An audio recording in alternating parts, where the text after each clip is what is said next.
Bonsoir, mesdames, messieurs. François Trépanier qui vous souhaite la bienvenue à une autre émission de La Vitrine. En deuxième partie d'émission, on parle d'une soirée meurtre et mystère évoluée qui se tiendra au Club de golf de Saint-Jean le 13 avril prochain. Et en première partie d'émission, on parle d'un documentaire que tout le monde parle présentement. Je vous laisse avec ceci et on retrouve nos invités après. C'est que le sport a été fait, pensé pour et par les hommes. Les hommes, durant une compétition, n'aiment pas ça perdre contre une femme. J'ai jamais fait de l'argent avec le plongeon de haut vol. Là. J'ai travaillé fort pour que tout ça arrive. Les athlètes les plus commandités en 2020, 10 hommes, 0 femmes. Je sais pas si c'est une statistique ou c'est juste un coup de pied dans la face. Pourquoi l'inclusion des femmes dans le sport pose tant de problèmes? Réponse courte, le sexisme.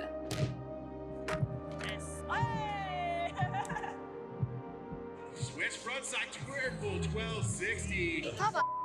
Non, mais si c'est 45, c'est impossible. On a encore du chemin pour vraiment arriver dans un monde sportif qui va être complètement égalitaire. On est 50 % de la population, là. Pourquoi on agit comme si on était une minorité?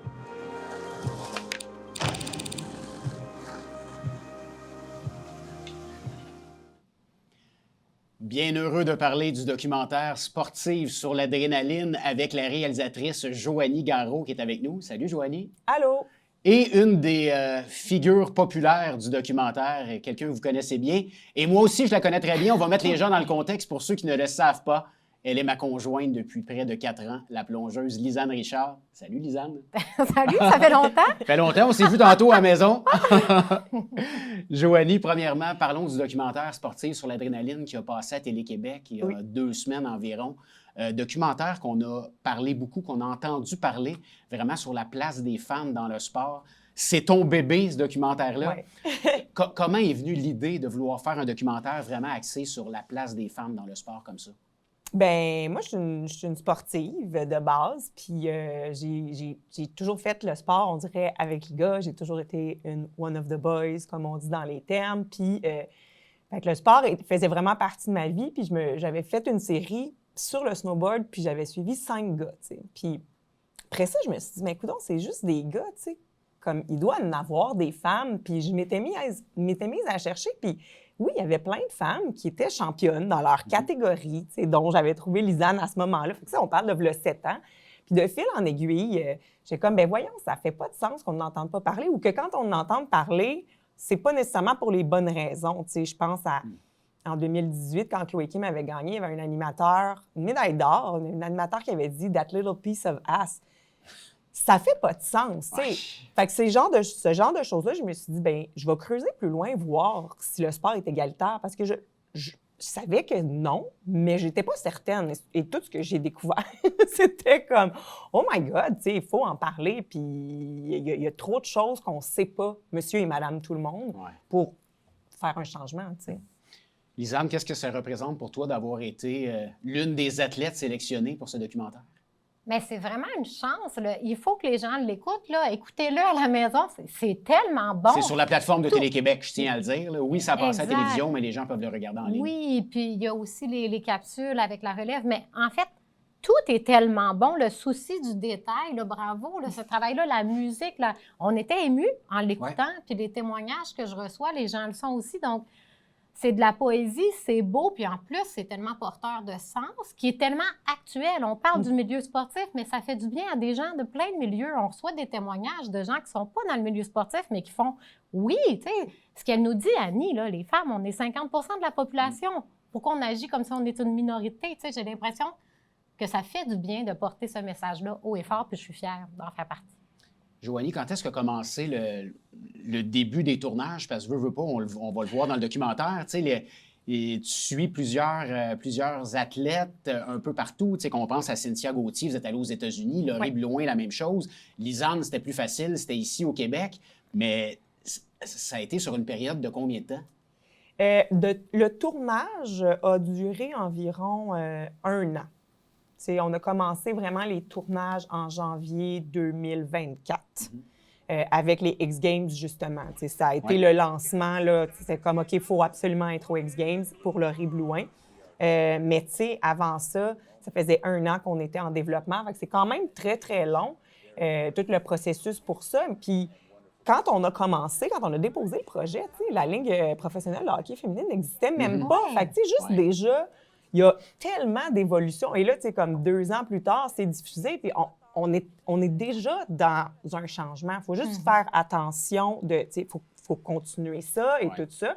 Mais oui, il y a déjà, c'est parti, puis comme Lisanne dit, c'est le sport en tant que tel pour ce documentaire-là, c'est super le fun, c'est un spectacle, c'est impressionnant, mais ça, ce que les femmes vivent dans le sport, c'est ça en politique, c'est ça en finance, c'est ça en humour, c'est ça, fait que le message global est féministe. Il y a plusieurs athlètes de haut niveau au Québec, il y a plusieurs femmes qui se distinguent. Pourquoi avoir sélectionné Lisanne Richard? Ah, ben là, Lisanne... C'est la plus smart!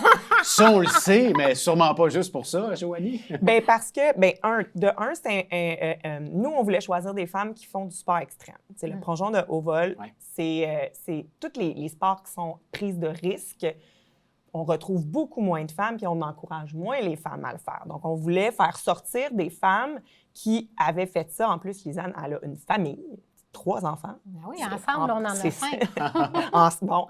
Fait en plus de tout ça, et je trouvais que son parcours, c'était vraiment en 2014 que tu as commencé pour le Red Bull Cliff Diving. Puis ça, c'était à cause qu'il voulait amener des femmes. C'était à cause des Jeux olympiques. C'est ça que tu me dis, l'histoire derrière comment les gens sont venus te chercher. Puis tout le combat que tu as fait pour arriver jusqu'en 2020. Il y avait beaucoup moins pour les femmes. En tant que telle, Lisanne, c'est une pionnière. Puis c'était ça qu'on essayait d'aller chercher, des gens qui ont fait le chemin, justement, dans la relève. Si tu as vu Simone, elle le dit. Si Lisanne n'avait pas été là, moi, je ne serais pas là en ce moment. Moi, je n'aurais pas passé au 21 mètres si je n'avais pas l'égalité avec les hommes, si je n'avais pas le même salaire. Tout ça, elle n'aurait pas voulu faire ce combat-là, en plus de s'entraîner. Toi, tu l'as tout fait en travaillant. C'est ça qu'on a choisi dans la bande-annonce. J'ai pas fait d'argent avec ça. C'est pas ça. Mais c'est ça. C'est pas ça qui marque ta carrière. Mais c'est quand même, je peux pas croire qu'internationalement, cette femme-là soit championne et qu'elle n'ait pas vécu de ça.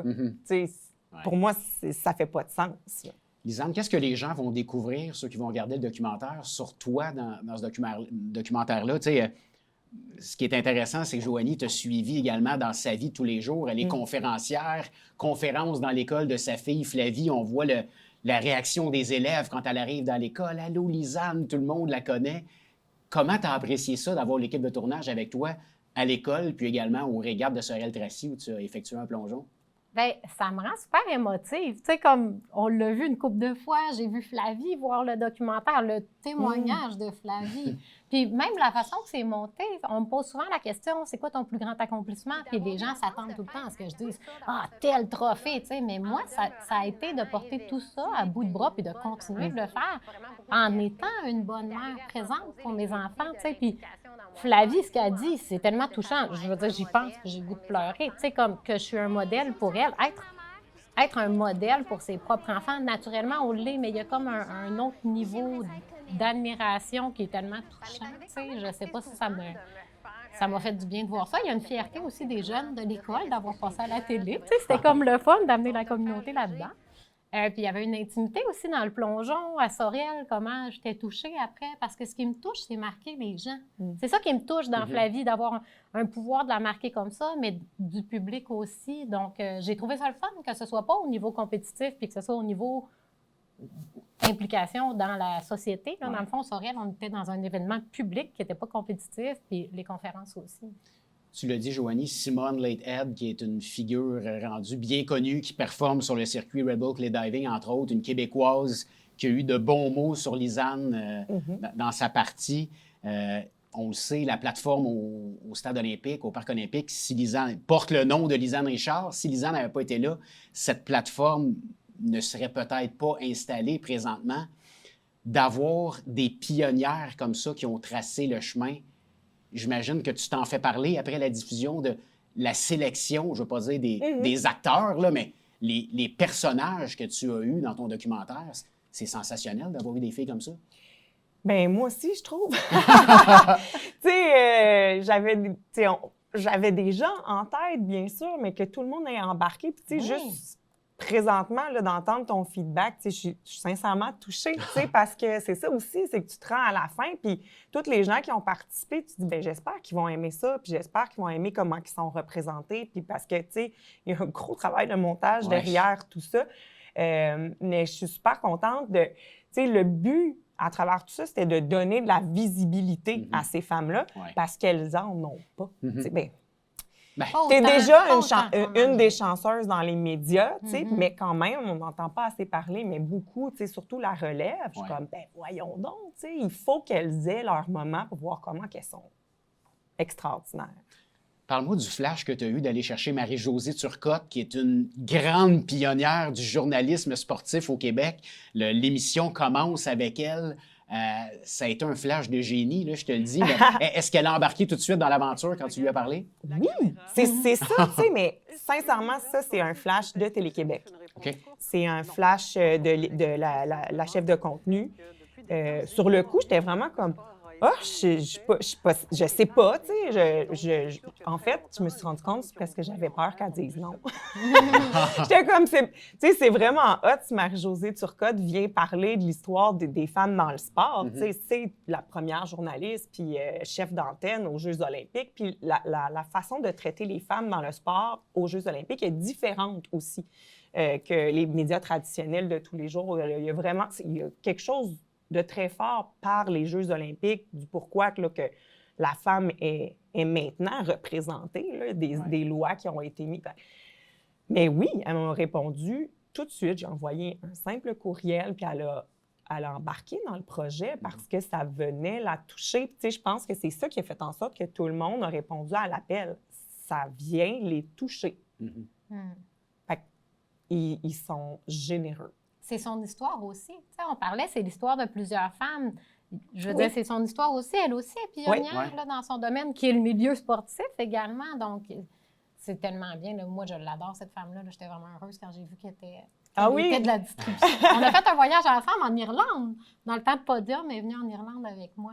Ben oui, Podium, ben oui. Ben, puis en plus, tu sais, là, dans le documentaire, on n'a pas pu parler de ça, mais effectivement, elle m'en a parlé de ses débuts, puis que c'était pas facile, tu sais. Il fallait vraiment s'adapter, puis c'était petit combat par petit combat, mais que, tu sais, dans le documentaire, elle l'a dit, en 85, là, automatiquement, on parlait des hommes. Même si la femme avait réussi. C'est un réflexe naturel. C'est un réflexe. Malheureusement. C'est pas contre les hommes, tu sais.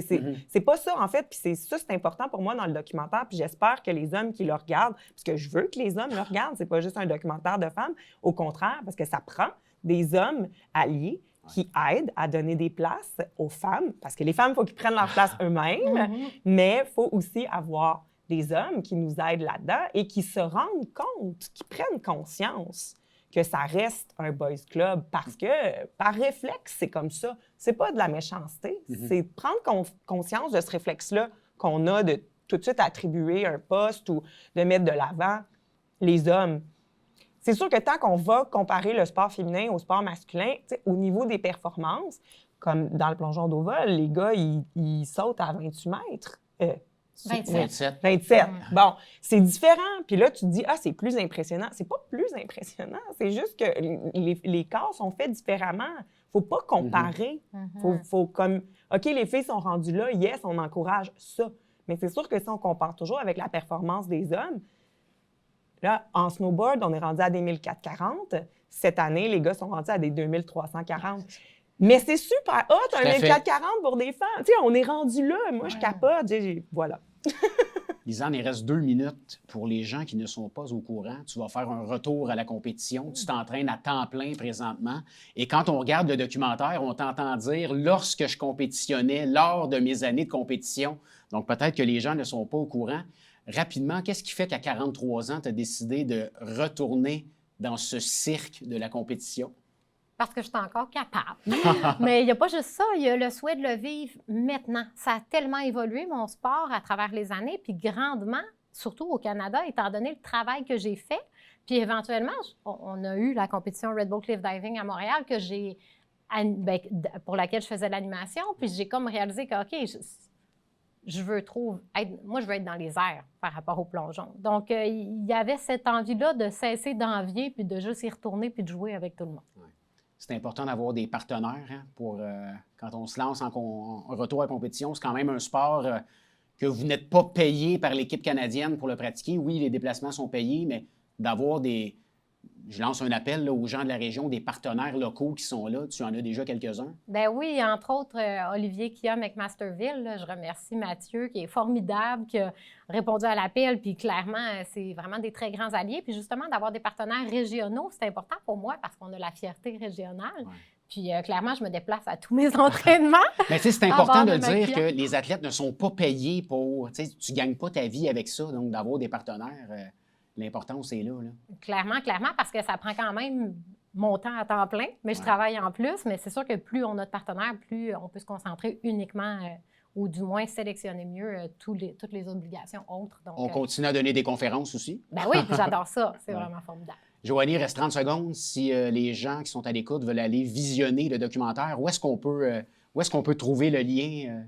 Bien, tout simplement se rendre sur le site de Télé-Québec, taper sportif sur l'adrénaline, puis vous allez avoir le 52 minutes précisément de contenu sur ces 4 grandes athlètes et spécialistes. En fait, il y a aussi Florence Agathe Dubé-Moreau et Guylaine Demers, qui est incroyable. On ne la connaissait pas, mais elle était très pertinente. Extrêmement pertinent. Fait que ces femmes-là, ensemble, puis Véronique Dubois qui avait accepté aussi. Ça, c'était très généreux de sa part de venir parler ouvertement du fait qu'effectivement, là, même si elle calcule, elle, à son antenne, qu'il y a 15 % de sport féminin, puis déjà, tant mieux, bien, elle est consciente que c'est pas assez. Merci, mesdames, d'être passées à l'émission. Félicitations pour le beau projet. C'est un documentaire vraiment qu'on invite les gens à les visionner. Puis d'après moi, ça va continuer à faire jaser tout ça. Oui, j'espère. Ouais. Merci les filles. Merci. Restez avec nous après la pause. On parle meurtre et mystère avec le concepteur et comédien Gabriel Després. Restez là.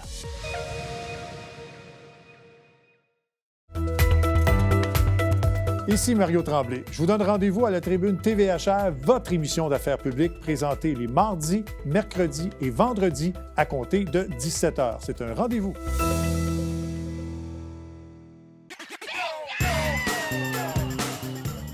Le temps adepte du bingo, Télébingo vous permet de jouer dans le confort de votre foyer. 4 500 $ en prix à gagner. Et pour ce faire, vous devez vous procurer un livret comme celui-ci au coût de 9,50 $ chez l'un de nos détaillants, dont la liste apparaît sur notre site internet tvhr9.com. Donc, c'est un rendez-vous dimanche matin 9h30, Télébingo.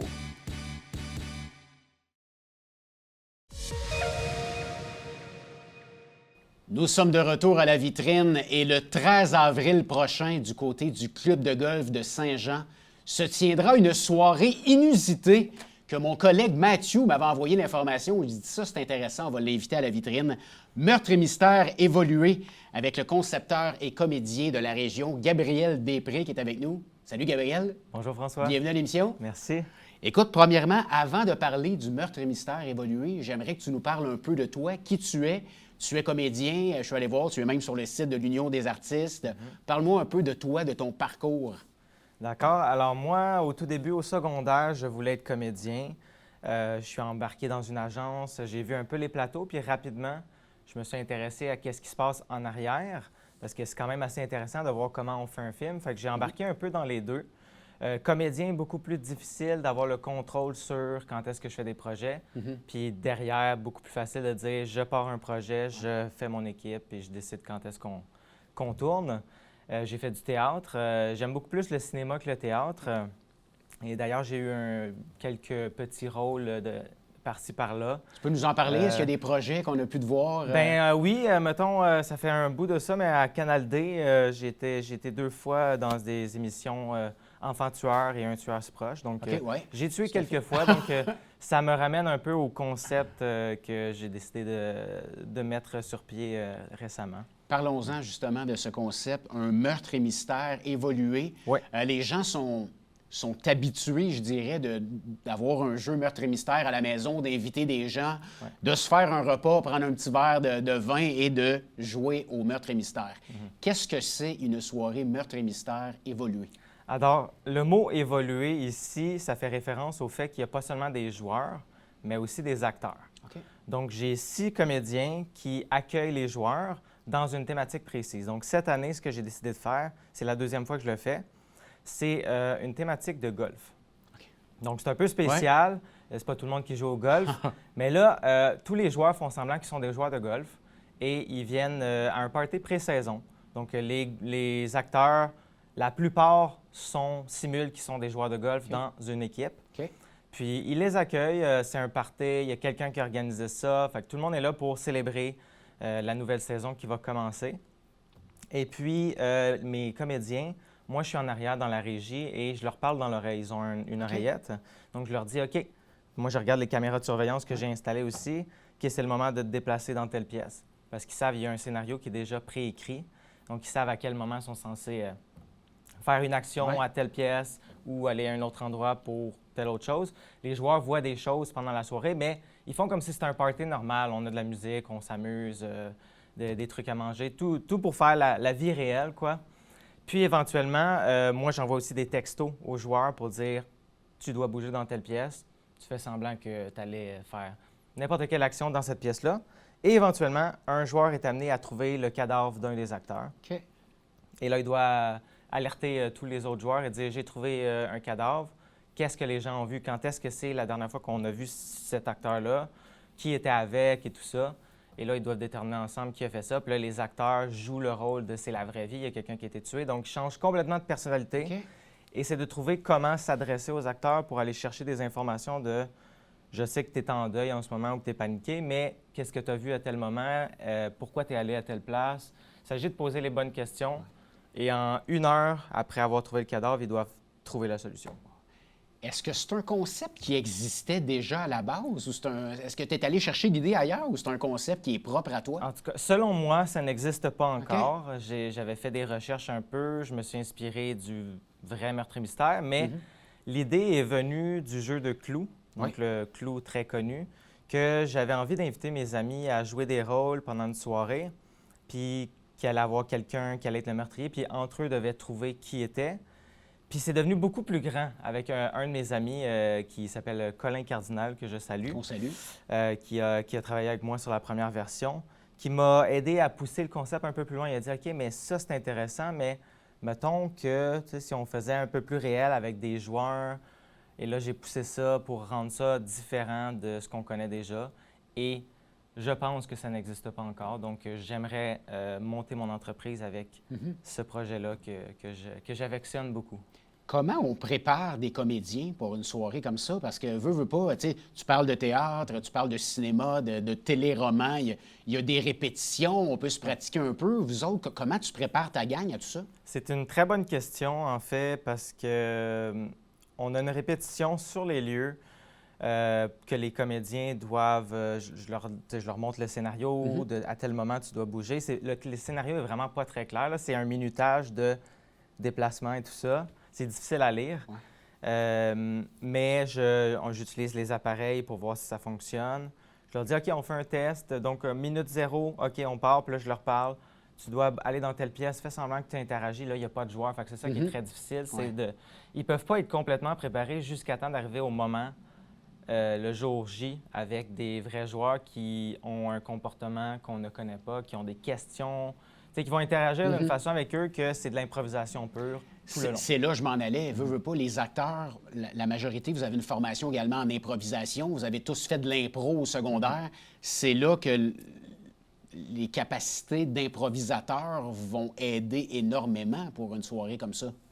Oui, tout à fait. Bien, quand j'ai fait ma demande pour avoir les comédiens, j'ai cherché beaucoup parce que c'est important pour moi, le casting. C'est vraiment important, même dans un film, d'avoir la bonne personne à la bonne place. Il peut être bon, mais même si j'ai pas d'autres propositions, je vais dire je vais aller faire une autre ronde parce que j'ai besoin de trouver la personne. Fait que C'était quoi la question là-dessus? Ben, dans le fond, la question, c'était de l'improvisation c'est extrêmement important pour les comédiens. Oui, c'est ça. Là. J'avais écrit dans ma demande, doit être très à l'aise avec l'improvisation, car c'est la majeure partie du travail.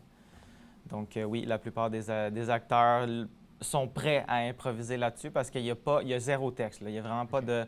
Il y a des lignes que je leur dis, je veux que tu dises quelque chose du genre à un tel moment parce que ça va être drôle ou ça va faire partie de l'histoire ou ça va amener des pistes d'indices de comment les joueurs, les acteurs interagissent parce que, veut pas, à la fin, ils doivent trouver quand même un motif. Pas juste c'est lui ou elle qui a tué, mais pourquoi? Qu'est-ce qui amène un être humain à en tuer un autre? Ouais. Il y a toute une histoire en arrière qu'ils doivent découvrir. Donc, ouais. Il reste 2 minutes. Les gens, j'avais vu, là, les gens pouvaient acheter des billets sur la plateforme La Ruche pour pouvoir encourager. Là, c'est terminé. Est-ce qu'il y a encore une façon de se procurer des billets pour les gens qui veulent y aller? Est-ce qu'il va y avoir des billets à la porte? Comment ça fonctionne, là? Je suis sûr qu'on a capté l'attention des gens. Il y a effectivement encore de la place pour venir. Donc, c'est grand, le Club de golf de Saint-Jean? La salle, elle est grande? Grand. Oui, c'est très grand. J'ai accès à plusieurs salles, donc c'est vraiment labyrinthique un peu. La Ruche, c'est terminé tout récemment cette semaine. Ouais. Mais si vous voulez encore avoir des billets, ça coûte 45 et vous pouvez m'écrire à moi. Donc, mon compte sur Facebook, c'est Gab Després. Donc, j'ai la même face en grand plan. On devrait me reconnaître. Des fois, on ne peut pas m'écrire quand on n'a pas d'amis en commun. Fait que peut-être commenter une des publications en promo que j'ai fait, puis là, je vais savoir que vous êtes intéressé. Mais si vous pouvez m'écrire, écrivez-moi, puis je fais la vente des billets moi-même. Rapidement, il reste 1 minute. À quoi les spectateurs peuvent s'attendre là, quand on va rentrer dans la salle? Puis j'imagine qu'on va vivre une expérience tout de suite en rentrant. Ils doivent s'attendre à vivre une immersion extrêmement réelle, profiter du moment, puis vivre à fond l'impression de réalité. Donc, on sait que c'est une mise en scène et c'est ça qui fait en sorte que les gens ont le plus envie d'y croire. Ouais. C'est comme quand on regarde un film. On sait que c'est pas vrai, mais on veut rentrer dedans. Et c'est ça que je suggère aux joueurs qui vont venir. Persuadé que tu as capté l'attention de plusieurs téléspectateurs. Bravo pour ce concept. Écoute, c'est un concept original et je te souhaite, tu parlais de peut-être partir ton entreprise par rapport à ça. Je te souhaite de réaliser ton rêve, puis on aura l'occasion de se rencontrer ici à l'émission, peut-être pour parler d'un prochain spectacle. Peut-être bien, oui, tout à fait. Bien, bonne chance à Gabriel pour François. Ce spectacle. Alors, c'était l'émission La Vitrine de cette semaine. J'espère que ça vous a plu. On se donne rendez-vous pour un autre rendez-vous la semaine prochaine. Bonne semaine, tout le monde.